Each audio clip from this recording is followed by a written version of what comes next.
இளைஞர்களின் எழுச்சி நாயனாக காங்கிரஸ் பேரியக்கத்தில் எல்லோரிடமும் அன்பாக பழகி அரசியல் தலைவர் என்று சொல்வதை விட குடும்பத்தில் ஒரு தலைவராக இருந்து பணியாற்றுகின்ற பாசமிகு சகோதரர் மத்திய அமைச்சர் ஜி.கே. வாசன் அவர்களே, இங்கே வருகை தந்திருக்கின்ற பாராளுமன்ற உறுப்பினர் சகோதரி ஹெலன் டேவிட்சன் அவர்களே, ஒரு நிமிஷம், ஜான் ஜேக்கப் அவர்களே, விஜயதரணி அவர்களே, பிரின்ஸ் அவர்களே, புஷ்பலீலா ஹர்மன் அவர்களே, ராமசுப்பண்ணன் அவர்களே, விஜயசேகர் அவர்களே, குமாரதாஸ் அவர்களே, எல்லாம் சொன்னாங்க.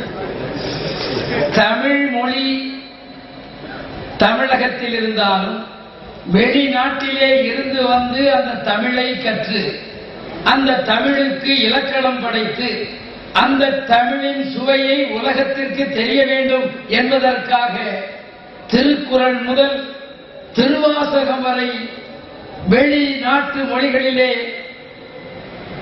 பிரித்து அர்த்தத்தோடு கொடுத்து உலகமே தமிழின் சுவையை அறிகின்ற ஆற்றலை கொடுத்த கிறிஸ்துவ மதம் இது.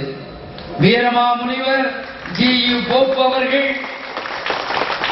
அதோடு மட்டுமல்ல தனி நாயகம் அவர்கள் 100 ஆண்டுகளுக்கு முன்பே இந்த செம்மொழி என்று சொல்லுகின்ற மொழி உலக மொழியாக்கப்பட வேண்டும் என்று உலகத்தையே தமிழால் ஒருங்கிணைத்த தனி நாயகம் இந்த இயக்கத்தை சார்ந்தவர்கள்.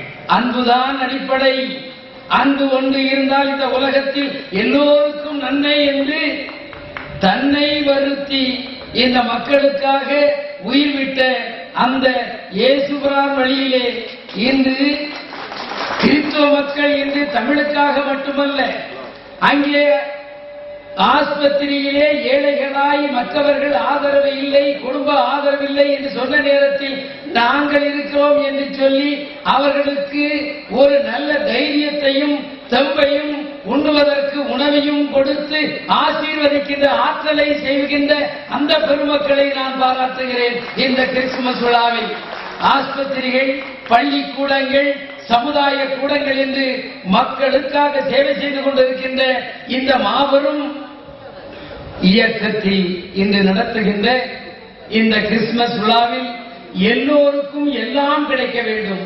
அன்புதான் இந்த நாட்டை வெற்றி பெற செய்யும், அன்புதான் நாட்டை ஆளும். அதற்கு நாமெல்லாம் அடிப்படையாக அன்பு அன்பு என்று சொல்ல வேண்டும் என்று சொல்லி தம்பி ஸ்டீவனுக்கும் அவனது உடனிருந்து பணியாற்றுகின்ற அத்தனை நல் இதயங்களுக்கும் நன்றியை சொல்லி அமைகின்றேன். வணக்கம்.